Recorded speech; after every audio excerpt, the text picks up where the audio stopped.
Hello everybody, welcome back. Been a few days since I've done a video, as people have noted.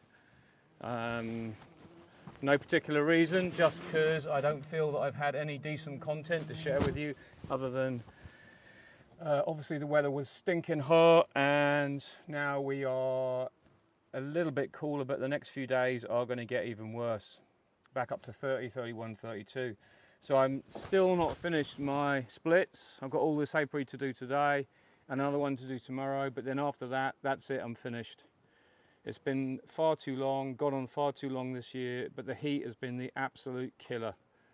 So I've got no excuses. It's just not been easy, and doing my best to just get on with things, but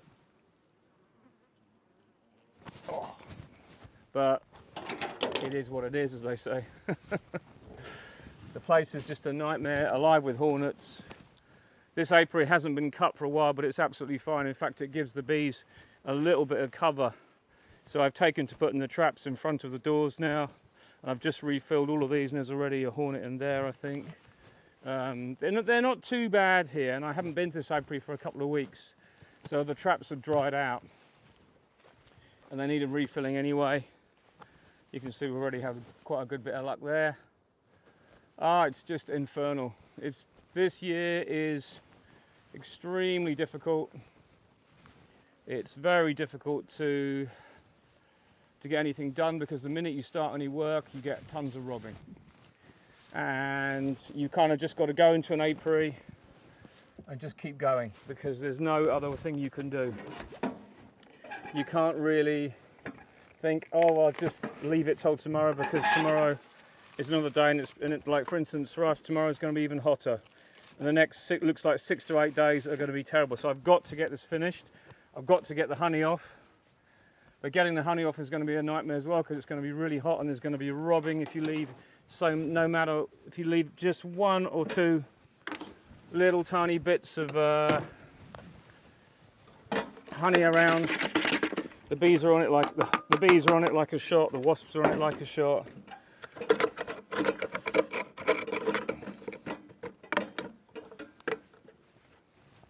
Also, there is the pressure of families. I have my kids at home, they all want to do stuff. We've been going to the gym together, which has been great fun. So I try and do that early morning, and then I'm free for the rest of the day. But everything takes ages, and when you're stinking hot all the time and you spend a lot of time in the apiaries, just for instance, I've just wasted, well not wasted an hour, but just taken me an hour, just been trapping hornets and releasing them. I've been emptying traps, I've been kind of putting doors on and just assessing what the apiary is like, and that's an hour gone before I've even started, and I've got probably 4 hours work here easily. So like we say, it is what it is, but it's just really hard going. And wherever I go, it's the same. Wherever I go, there's Asian hornets, there's wasps, there's bees that are getting really pissed off, bees that are getting really shitty because of the weather, because there's no food, because they're trying to get there, everyone else is trying to rob them. So it's all a little bit stressful at the moment, and all a little bit not nice beekeeping. So one thing I am being really careful of is when you light your smoker, I'm really being careful of making sure that I keep my smoker well away from anything else. Like if I get hay out the bucket, for example, I tend to get it in a nice bundle and then push it down hard. What I'm saying is, don't allow any sparks to fly, because the problem we're having, not we're having, but this year is so incredibly dry that literally the whole place is a tinderbox, and I would not want to be responsible for a massive furze fire, because all around me is woodland, and the woodland is so dry right now. I mean, so dry, it's like parched. And it only takes one idiot to discard a cigarette or to not be careful while they're doing their beekeeping, and you've got a serious problem.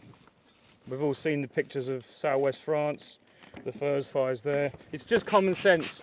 just if you're making your smoker, make sure that you're making it up safely. Don't risk anything. Have some water. I've got a lot of water here, not that I can get it on anything fast, but if I need to dampen down the back of the truck, I can. So in that respect, it's good. So today we are going to do making up a nuke from start to finish. Now I don't know what these bees are like. I'm going to pick a hive that I know is okay because it's just nice to be able to make a full nuke up pretty quick. And I'll kind of show you what I've been doing. I've got a couple of dead outs here that swarmed and they didn't recover, and I just haven't had the time, or they've gone drone layer. So I haven't had the time to rectify them, but that's why I'm making splits with everything I can now. And then come the autumn, I'm actually going to put, rather than put nucleus colonies into apiaries where there's not much protection for the winter, in other words in poly boxes, I'm not going to do that this year. But what I do is I'm going to transfer them into hives that are empty. So I'll dummy them down well, and it means they're already transferred for the spring. In the spring they're going to get away well, hopefully. So we're going to break this hive down. I know there's lots of bees in it. I'm just looking at the corner here as well, and they really are propolizing everything up well. There's not a lot of honey in the top soup, and maybe not in the second one. I think there's some in the hive though. This apiary did really well for the second harvest in the spring. You remember I filmed here, and it produced quite a lot of honey. So this time round might not be so fortunate, but there is quite a few good hives. I just want queen right hives the majority of times, because queen right hives mean I can make a nuke. It doesn't necessarily mean there's going to be a lot of honey, but so what I'm doing is I'm just preparing this area. I'm just putting everything ready so that I can stack these boxes here on top of the roof on the ground. Putting supers on the floor is a no-no, but most of all because they get covered in bloody grass, and you can never get the grass off when you get this propolis this time of year. Imagine that's all underneath the hive. It's so sticky, so you want to make sure that your boxes go on somewhere you can take them off cleanly afterwards. So the reason why I'm doing this hive is, well, and what I'm doing is to show you that there's a certain process I do to get an amount of bees from that colony into that box ready. Inside I've got one partition which I could take out if I wanted to. The two partitions and a foundation are there. Well, they're not a foundation, it's a used hive already. Look, there's Asian hornets on everything. Oh, these darn things. Two more dead. Well, that's two more down. But that's ready to then receive the frames from the hive, and the hive will become 7-framed hive. So the other thing I was going to say was get organized, because at the moment it's that time of year where everything you do is on the clock. The minute you open a hive, you're on to robbing. The second you do. So I'll just show you what I'm going to do here. Just take these boxes off. I am actually going to smoke this hive a bit from the top. The other day I went and smoked all the apiaries first, and it did seem to help, but I'm a bit late doing that now. So I'm going to smoke this from the top a bit and just force the bees down a bit. Some people say, oh, why do you use smoke? Because we always have done, and it works. If you want to mess around, and I mean if you want to mess around with little sprayers of water and it works for you, that's fine. But professional beekeepers use smoke because it works. Okay, there's no other way of shifting bees quickly, otherwise we would be using it. Okay, it blocks their transmitting signals, it blocks their pheromones, and it confuses the bees. You know, in the ideal world, no one wants to use smoke, no one wants to do anything.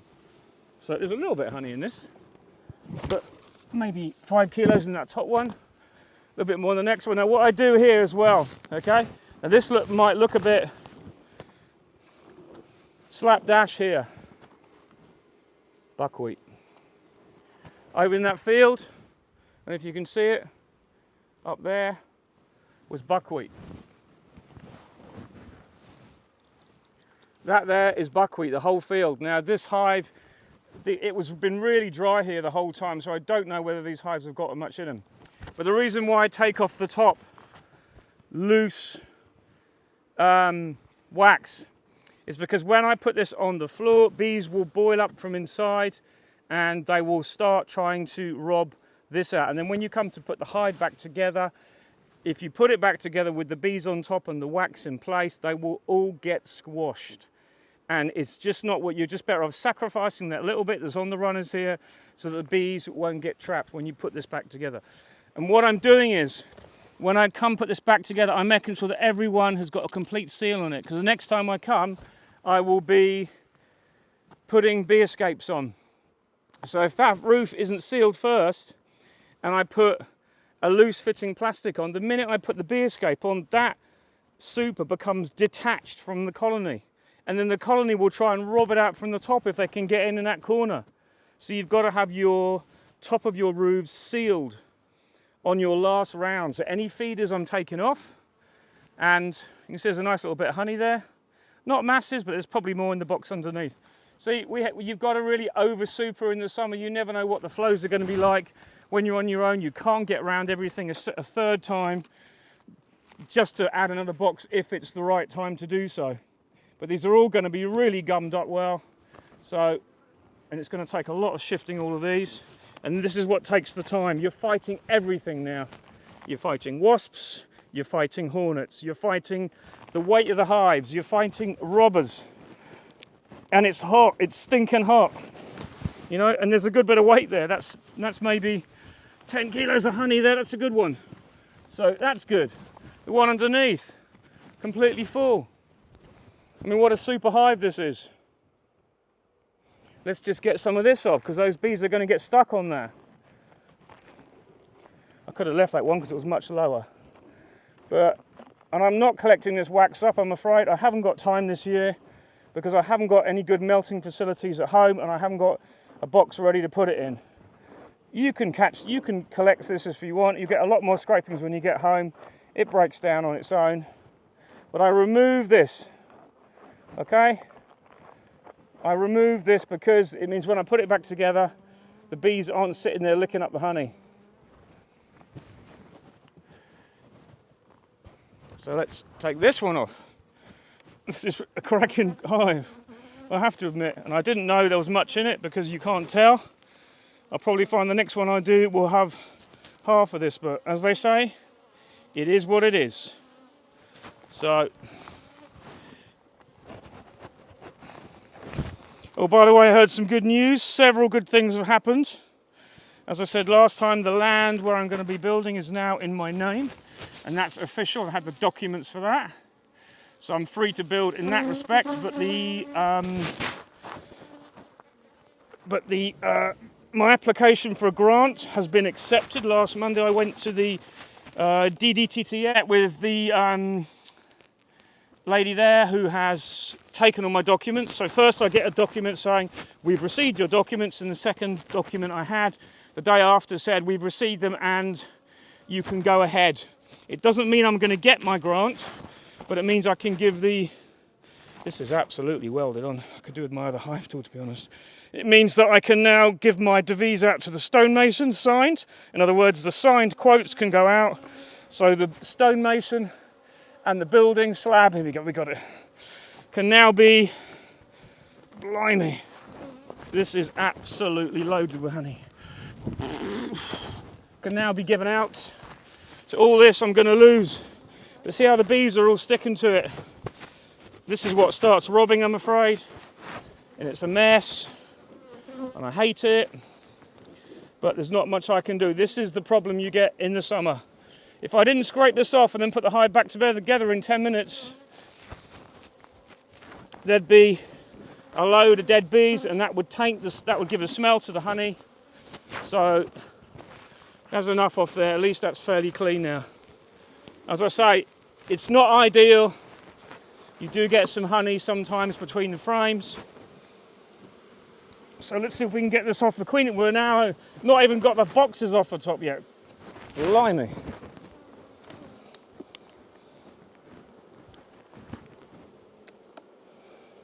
And people wonder why it takes me so long to make up my nukes. Yes, the ideal way would be to get all my honey off and stack it in my shed, sealed, out the way of the robber bees and in the dark. And I'd be able to not worry about it and extract it at my leisure. Now that's what I'll be doing next year, but at the moment it ain't happening. So let's put this camera on here, and you can see that's another nice one to honey. Look, so there's a lot of honey in that one super there, one hive. So let's just put this here so you can see what's going on, hopefully. Or where shall I leave this? So I'm going to go through the frames. These bees are reasonably nice. I don't want to smoke them too much. I'm just going to smoke them a tiny bit just to get them down. So what I'm doing is I'm making a split. And that split will get a queen tomorrow. And I'm profiting on these large amount of bees, because if I didn't do this, the bees would be wasted. So I'm going to find where I think's the start of the brood. It's probably number 1 and number 2 and number 8. And there's a bit of a dilemma here, because I've had trouble finding my queens, and the queens are slowing down their laying now, but this queen has laid a little bit into this frame. And on that side, there's absolutely loads of larvae. So that's larvae's been laid. So but the problem you have, it's like this dilemma. So you might make a break there in the brood, okay, if it's the first frame. And then you think, well, maybe the queen's going to run all the way across there to the far side of the hive as you take the frames out. So what I tend to do is I take this one out as well. So she's more likely to stay on the frames. So she's not been laying into this one much, a little bit. But there, the other side, there is some brood. So I'm going to leave this frame to the side for now as well. So now we probably have the queen in the middle here. She's probably stuck in there, and she could run to the side, but she'll probably go over the combs. So let's see if we can find her and see if we can find some good frames of brood. That's a better frame. This is what I kind of expected. Another nice frame of brood on this side. So this is ideal. This is the kind of first frame I was hoping to find. I spend a little bit of time looking for the queen. I am obviously looking at the age of this brood, and it's only just been capped. But I don't mind that, because it means that this colony, if it rejected the first queen and I still had brood in it and there was still brood hatching, for whatever reason, I probably would give it a second queen, because I've got some queens to use up. Not that I want to use them up, but that's another thing I'll talk about another time, is what do you do when you have a colony that kills a queen? Do you just dump it, or do you let it? Because it won't make a queen of its own, because it's got no young larvae anymore. But it's the dilemma. So I always try and put some young larvae in my colonies. So if they don't make a queen, they've still got that brood, and it will keep them from laying workers for a while. So the queen is not on that one. Let's take this as a first frame. Another reasonable frame of brood with some pollen. Have a look inside, see if the queen's in there, see what the next frame looks like. That's okay. I'll probably leave this for now, because I think there's a better frame than the next one. So we've got in here. Yep, that's reasonable too. We're getting a bit of this time of year. I don't know whether it's not wax moth, but that's bull brood. We see a bit of it.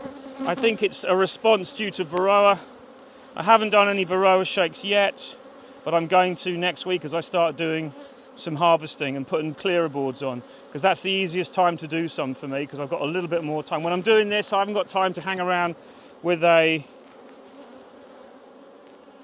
varroa shaker and all the rest of it, because your hands get sticky, and I want to stay clear of that for now. But queen's not on that one. I'll take this frame. That's okay. So that's number 2. See if there's a better frame of brood. That's a good one. I'll probably take that one.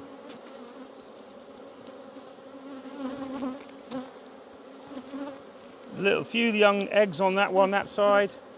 So up in that corner. So I'll just take this frame, and that'll be almost 3 frames of brood. That's what I need for the nuke.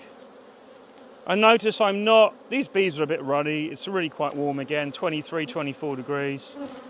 But they're not nasty bees by any means. So this colony has given me a nuke, it's given me a honey crop, and it's given me a second honey crop, and it probably gave me a first honey crop. So that's an even better frame of brood, but I'll leave that one. Looking for the queen. Can't see her. She's laid eggs in this though, so, and these are tiny eggs. She could be at this end somewhere, or she could have already got off the frames and be on the floor. That is always the problem this time of year. It's the dilemma of how long do you spend looking for a queen. I've got enough work here to keep me going till 7 o'clock tonight to get this apiary done. But what I do from now on is I get my queen excluder, I put it on the nuke, and I'll shake bees into the top of the nuke. And if the queen turns up, great. If she doesn't, I'm like, oh, where the hell is she? And then I start to think, is she in the nuke after all? Did I miss her? But she's probably in the bottom of the hive somewhere. I did one yesterday, or the day before, when I came back yesterday to have a look at it. And guess what? I saw a massive cluster of bee under the colony, under the box. And that must have meant that the queen went out the front door and went underneath and didn't get back in the hive. So I do this, I don't know if you can see this well. I do this because what I'm doing is I'm kind of screening the bees. I've got the queen excluder on site. In other words, it's used for this hive. And I'm trying to find the queen.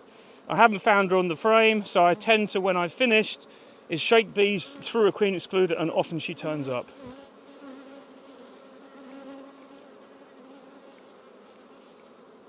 Really nice, these bees today. These are really nice bees. Pretty happy with this. Makes a big change. So what have we got in here? We've got the 2 end frames still in. I haven't shaken that frame. I'll have a look around the inside when I've taken those frames out, and we'll reassemble it all.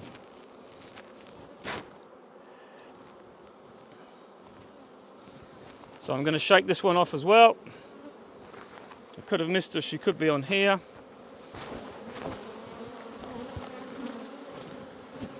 Having a look in the hive.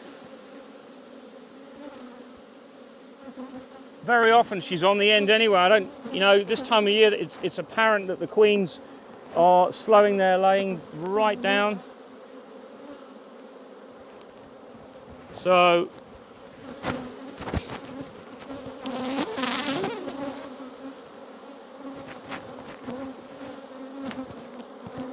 that's where my partition will go, number 10.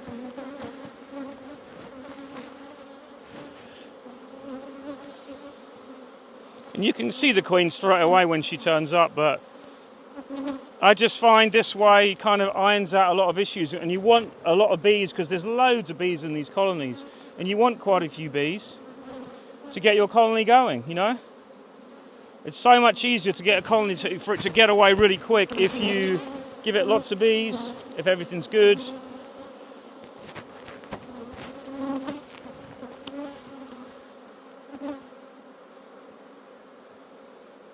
So if I can find this queen, I'll cage her.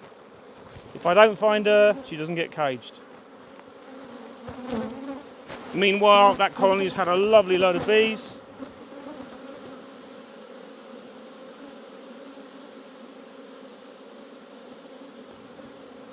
Can't see her there. Let's put that one there, because that was the furthest out.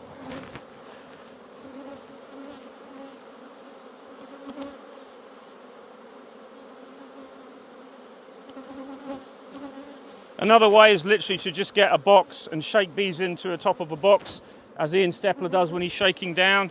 That's another good way, but I haven't got that box. I did have one, but I broke it and I haven't made a new one. But I need one for a 5-frame nuke, and I need one for a 6-frame nuke. So the brood is, what's left is back in the middle. The bees will quickly come back to that. A lot of propolis on everything. I can't see any queen. But I know that the nuke underneath has got a nice load of bees in it. So that'll do for that.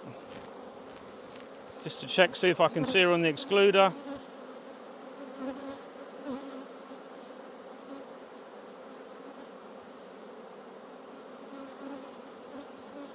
So unfortunately, we've just got to assume that we couldn't find the queen. She could be on the front. Always have a look out the front. She's not there either. Just one of those things. A typical split I do this time of year.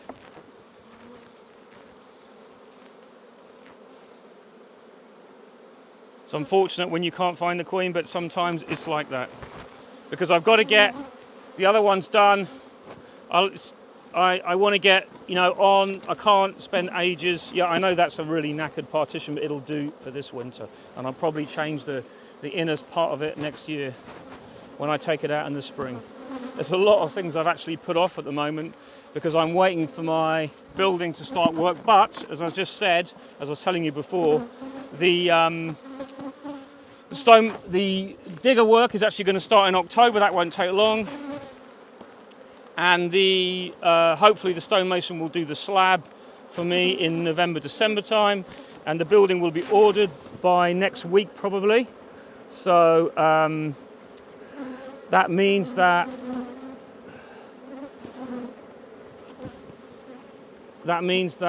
I will have a building arriving, and as soon as the slab is done and ready, I can then start to erect the building, whoever I get to do that. But we are progressing now, so that's good. So here we've got technically 10 frames, but that's the part that's behind the partition. That's the frame for next spring they'll build out when they start to grow. That's the second frame, that's a partition. 2, 3, 4, 5, 6, 7, 8 partition. Sorry, 9 and a partition 10. So there's 7 frames that the bees will overwinter on. Because I didn't do any spring splits, there's quite a lot of honey in a lot of these hives, which is really good. Now I've got to put all this back together. You can see what I mean. If I'd left the honey on there, the bees would be covered in it and they'd be sticking to it. Even then they still are. I'll smoke that first though, and that will shift the bees off there a little bit.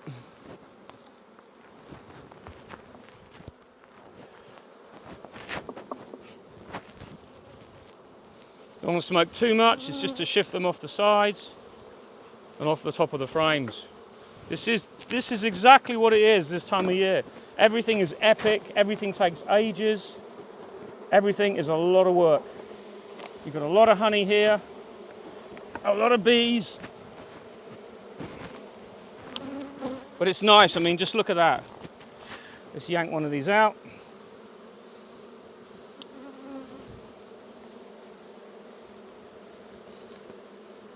Beautiful.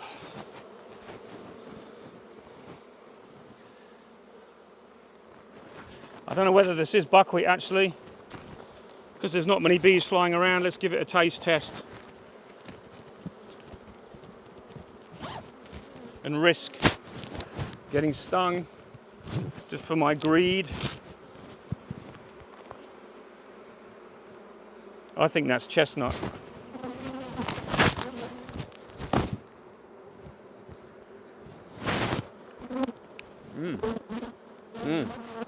That is summer honey. Woo! That is good. Difficult. It's not buckwheat, so that's earlier. But anyway, it's good we've got some honey. I'm not complaining. I'm lucky. Other people have got much less than me. It's just luck around here. Sometimes you get it, sometimes you don't. Last year, as you know, it was terrible. So I'm just kind of getting my head down, trying to get this finished. I think once I get my honey extracted or started to be back at home, I'll have an idea where I am. So obviously what I'm going to be doing is my, come on you guys, this is what I mean, you just get bees everywhere, you know. What I was going to say was once I get my honey extracted, then I've got to start my treatments. But most of my colonies, a lot of them, have the queen's cage and they're virtually broodless. But the other thing to add is this year, because of the dearth and the drought being so severe, you can see the colonies aren't laying that much anyway, and this colony is laying more than others. So I think we're going to have a natural brood break anyway.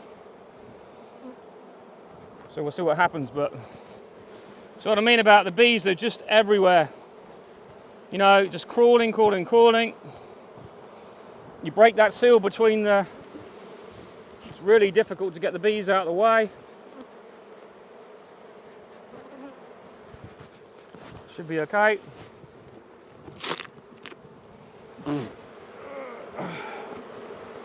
Now I've got to smoke this one down. Just epic.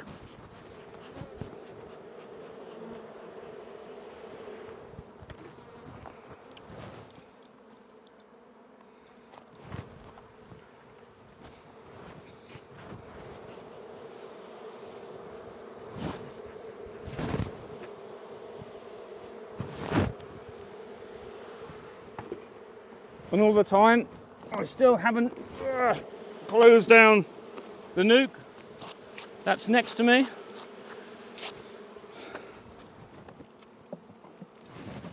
There's a lot of extra bees on this one. I'll shake them out the front. And that'll be a double seal for this, because of that corner.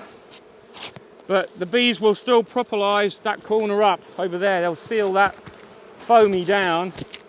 And I remember that we've got two on here, and I will remember, it's not that difficult to remember that.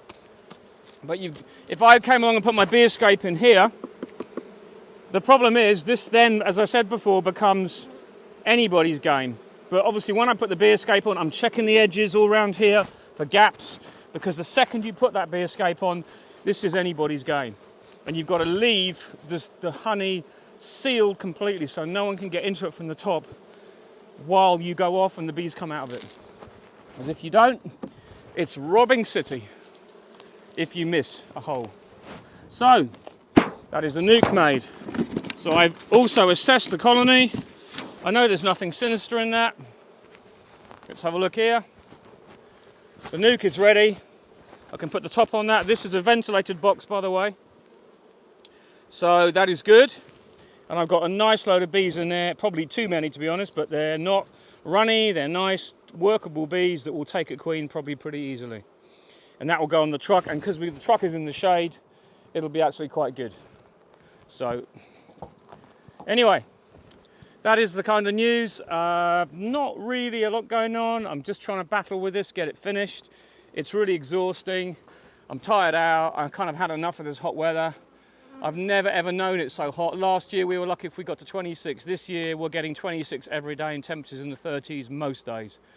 And so we're back up to 31, 32 from, what are we today? We are Saturday today. By Monday it's up to 31, 32 and like that for 3 days. And it's annoying because it's just so hard. You've got to be out in the morning, working straight away. I've been trying to go to the gym still and I've done that every day so I haven't missed anything.